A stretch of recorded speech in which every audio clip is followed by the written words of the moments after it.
ପିଲାମାନେ କ'ଣ ସାଙ୍ଗମାନେ ଦେଖନ୍ତୁ ଆମେ ବର୍ତ୍ତମାନ ପାଇଁ ଆମ ଏ ନାଉଆଙ୍କ କାନ୍ଦାମାରାକୁ ଆସିଛୁ ବୁଲିବା ପାଇଁ। ଏ ଆମ ଗାଁର ବହୁତ ପୁରାତନ ଜାଗା। ଆମ ପୁଅ ଆସିଛି, ଝିଅ ଆଜି ସନ୍ଧ୍ୟାବେଳକୁ ଟିକେ ୱାକିଂ କରିକି ତାଙ୍କୁ ଦେଖେଇବି। ମିଷ୍ଟି କହୁଥିଲା କି ବାପା କାନ୍ଦାମାରା କ'ଣ କେମିତିକା, ତାକୁ ଦେଖେଇଲି କାନ୍ଦାମାରା। ମୁଁ ଦେଖିଛି କାନ୍ଦାମାରା। ସେ ଆଗରୁ ଦେଖିଥିଲ? ହଁ। ଏବେ ଦେଖିଛି। ଏଇ ଦେଖ ପିଲାମାନେ ସବୁ ମାଛ ଧରୁଛନ୍ତି।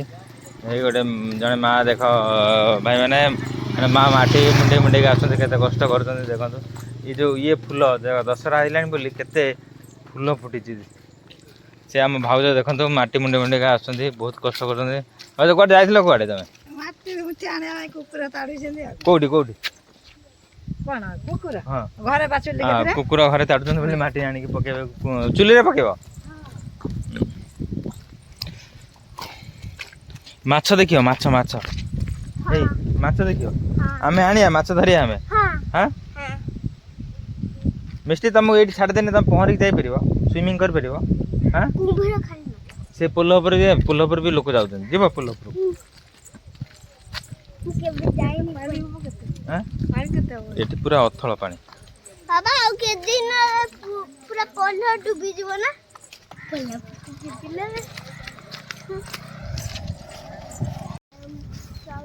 ମାଛ ପଇଲା ପିଲା? ହଁ ମାଛ ପଡ଼ିନି। ସାଙ୍ଗମାନେ ଦେଖନ୍ତୁ ପାଣି ପୁରା ନଈ ଫୁଲ। ଇଏ ଆମ ସାହାଣୀ ସାଇକି ରାସ୍ତା, ଏ ପୋଲଟି। ରୁଦ୍ରା ଆସ, ମିଷ୍ଟି ରୁଦ୍ରା ଆସ ଆସ।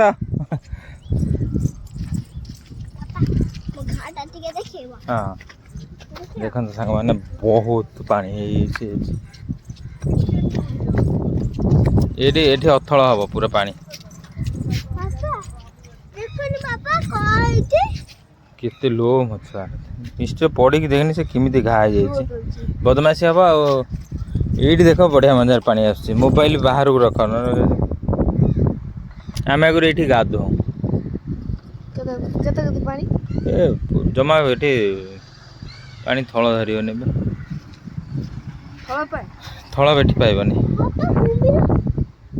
ଏଇଟା ଦେଖନ୍ତୁ ନାଉବାଙ୍କ ଠାରୁ ସିଂହପୁର 2 କିଲୋମିଟର ଦୂରତା, ନାଉବାଙ୍କ ଠାରୁ ଜରି 2 କିଲୋମିଟର, ନାଉବାଙ୍କ ଠାରୁ ବିଞ୍ଝାରପୁର 15 କିଲୋମିଟର, ନାଉବାଙ୍କ ଠାରୁ ଯାଜପୁର ଟାଉନ୍ 27 କିଲୋମିଟର, ନାଉବାଙ୍କ ଠାରୁ ଆଳି 21 କିଲୋମିଟର, ନାଉବାଙ୍କ ଠାରୁ ପଟ୍ଟାମୁଣ୍ଡାଇ 35 କିଲୋମିଟର, ନାଉବାଙ୍କ ଠାରୁ ଭିତରକନିକା 80 କିଲୋମିଟର, ନାଉବାଙ୍କ ଠାରୁ କେନ୍ଦ୍ରାପଡ଼ା 65 କିଲୋମିଟର। ଏଇସବୁ ଦେଖାଇଛି ଦୂରତା।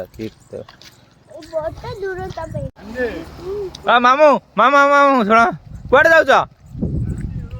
ହଉ ମାମୁଁ ପଳେଇଲେ, ଦେଖନ୍ତୁ ଆମ ଜଗା ମାମୁଁ ପଳେଇଲେ ଆଜି।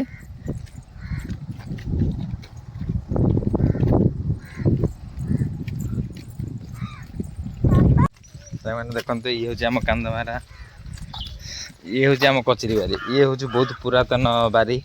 ଆମେ ଯେତେବେଳେ ଛୁଆବେଳେ ମାନେ ଅଷ୍ଟମ ନବମ ଦଶମରେ ପାଠ ପଢ଼ୁଥିଲୁ, ଏଇ ବାରି ଆମେ ବହୁତ ଆସିକି ଖେଳିଛୁ। ଆମ ଦାଦା ଏଇଠି ବସୁଛନ୍ତି। ବର୍ତ୍ତମାନ ପାଇଁ ଦାଦା ଆମର ବିଜନେସ୍, ଦେଖନ୍ତୁ ତାଙ୍କର ଟ୍ରାକ୍ଟର ଏସବୁ ବିଜନେସ୍ କାମ ତାଙ୍କର ଚାଲିଛି। ଆମେ ତ ବାହାରକୁ ପଳେଇଲୁ, ଆମ ଦାଦା ବର୍ତ୍ତମାନ ପାଇଁ ଏଇଠି ବସୁଛନ୍ତି। ଯାହା ହଉ ଦାଦା, ଆଉ କ'ଣ ଭଲ ନା ସବୁ? ଦାଦା ଦାଦା ମୋବାଇଲରେ ବ୍ୟସ୍ତ ଅଛନ୍ତି, ସେ କିଛି କହୁନାହାନ୍ତି। ଆମ କଚେରୀ ବାରି ପୁରୁଣା। ଦେଖନ୍ତୁ ଦାଦାଙ୍କର ଏଠି ନଡ଼ିଆ, ସବୁ ବିଭିନ୍ନ ପ୍ରକାର ଜିନିଷ ଏଠି ଅଛି। ଆପଣମାନେ ଦେଖିବେ ଦାଦାଙ୍କର କ'ଣ କେମିତି, ସେ ବହୁତ ପ୍ଲାନିଂରେ ସବୁ କାମ କରିଛନ୍ତି। ସବୁ ଭେଜିଟେବୁଲ୍ ଜିନିଷ ବି ସେଠି ଲଗେଇଛନ୍ତି, ସିମେଣ୍ଟ ଫିମେଣ୍ଟ ସବୁ ରଖନ୍ତି ଏଠି। ଏଇ ନଡ଼ିଆ ଗଛରେ ଆମେ ଆଗରୁ ପାଣି ଆଣିକି ଲୁଚେଇକି, ଦାଦାକୁ ଲୁଚେଇକି ଆମେ ପିଉଁ। କଦଳୀ ଫଦଳୀ ସବୁ ପ୍ରକାର ବିଭିନ୍ନ ପ୍ରକାର ଜିନିଷ ଅଛି ଦାଦାଙ୍କର।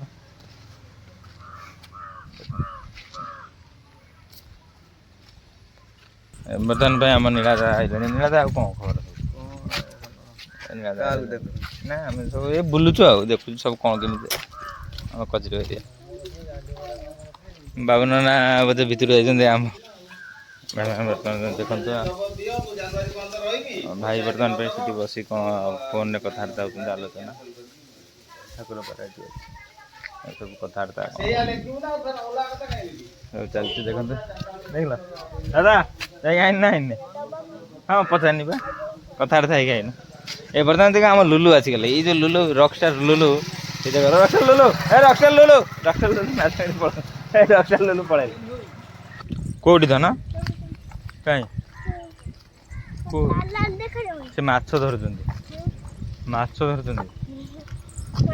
କଣ ମୁଁ ଆଇନି 2-4 ଦିନ ହବ ଆସିନି ତ 2-3 ଦିନ ହବ ଆସିନି ଧନ ଏ ରାସ୍ତା ଗାଡ଼ି ଦେଖି ଆଉ କଣ ସାନ୍ତ ଦେଖା ହେଇଥିଲେ ବା ଆମର ଛକରେ ସାନ୍ତ ଦେଖା ହେଇଥିଲେ ବା ହଁ ସେଇଟା ନଡ଼ିଆ ଅଛି ତୋର ତ ନଡ଼ିଆ ତ ଶୁଣୁ ପଳେଇବୁ ଏଇ ସନ୍ଧ୍ୟାଟା ସବୁଠାରୁ ଭଲ ହେଇଛି ନା ହଁ 5 ହେଇଛି ସବୁ ବଢ଼ିଆ ମଜା ଆମ ଗାଁରେ ସମସ୍ତେ କଣ ପବଜି ଖାଲି ଖେଳୁଛନ୍ତି ଏ ଆମ ଗାଁରେ ସବୁ ହାଁ ଫୁଙ୍କନି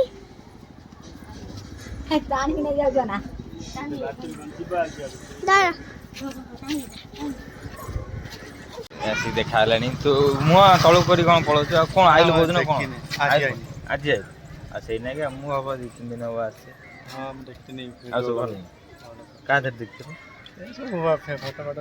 ଏଇସବୁ ମୁଁ ସବୁ ଗାଁର ପୁରା କଲଚର ଯେତେ ଦିନ ରହୁଛି ସବୁଦିନ ଭିଡ଼ିଓ କରିକି ଗୋଟେ ଭଲ ନା ଆମ କେବଳ ଯିଏ ଦେଖି ଆମ ଗାଁ ପିଲା ବହୁତ ଖୁସି ହେଇଯିବେ ଠିକ ନା ଭୁଲ ରହିବୁ କେତେ ଦିନ ନା ଛୁଟି ଅଛି 6 ତାରିଖ ପର୍ଯ୍ୟନ୍ତ ସଦାବେଳେ ହଁ ଏ ଧୀରେ କ'ଣ କହୁନା ଟିକେ ମିଡ଼ିଆରେ ଯେଉଁ ଧୀରେ ଆଉ ଇଏ ଆମର ଗାଁର କ'ଣ ଖବର ସବୁ ଏଇଖିନା ଗାଁର ଲୋକମାନେ ସବୁ କ'ଣ କେମିତି ସବୁ ଚଳୁଛନ୍ତି ଓ ହେଇ କଥା ଗାଁରେ କ'ଣ ଏଇଟା ତ ବର୍ଷା ପାଣି ହେଉଛି ଧାନ ତ କିଆରେ ସବୁ ପାଣି ବର୍ଷା ବହୁତ ଲୋକଙ୍କୁ ଅସୁବିଧାରେ ପକାଉଛି ଆଉ ଇଏ ଖୁସିରେ ସବୁ ଅଛନ୍ତି ତ ସମସ୍ତେ ହଁ ଖୁସିରେ ସମସ୍ତେ ଅଛନ୍ତି ଆଉ ସେ ଆମ ଇଏ ଯେଉଁ ବାବୁ ଜଣଙ୍କ କିଏ ଆସିଲେ କହିଲ ସେ କାଳେ ବହୁତ ଟାଉଟରୀ କାମ କରୁଛନ୍ତି ସାଙ୍ଗମାନେ ଦେଖନ୍ତୁ ଆମର ଗାଁର ଜଣେ ମୁରବୀ ଲୋକ ସେ ବୟସ୍କ ଲୋକ ସେ ବିବାହିତ ଲୋକ ସେ ବହୁତ ଟାଉଟରୀ କାମ କାଳେ କରୁଛନ୍ତି ମୋ କମ୍ପ୍ଲେନ୍ ଆଇଲା ମୁଁ ବାହାରେ ରୁହେ ମୁଁ ସେଇପାଇଁ ମୁଁ ଗାଁକୁ ଆସିବାର ନଥିଲା କିନ୍ତୁ ଏଇ ଭଦ୍ର ବ୍ୟକ୍ତିଙ୍କ ପାଇଁ ମୁଁ ଆସିବା ପାଇଁ କ'ଣ ଆପଣଙ୍କ ନାଁରେ କମ୍ପ୍ଲେନ୍ ଆସିଛି ଆପଣ କାଳେ ଟାଉଟର ଫାଉଟର ମତେ ସବୁ ଟାଉଟର କହୁଛି ଆମ ଜେଜ ଆମ ବହୁତ ସୁନ୍ଦର ଜେଜ ମଧ୍ୟ ସବୁବେଳେ ପାଇଁ ଟାଉଟର କଥା କହିଲେ ସେ ଟିକେ ହସି ଦିଅନ୍ତି ଯାଉଛ କୋଉଠି ଯାଉଛି ଦେଖିବି ଗୋଟେ କେଶ କଳା ନବ ଓହୋ ଦେଖ ନା ମୋ ଦାଢ଼ି ପାଚିଗଲାଣି ମୁଁ ଏପର୍ଯ୍ୟନ୍ତ ମାନେ ଏସବୁ କିଛି ୟୁଜ୍ କରିନାହିଁ କିନ୍ତୁ ବୟସ 75 ହେଲାଣି ତଥାପି କେଶ କଳା କଲେଣି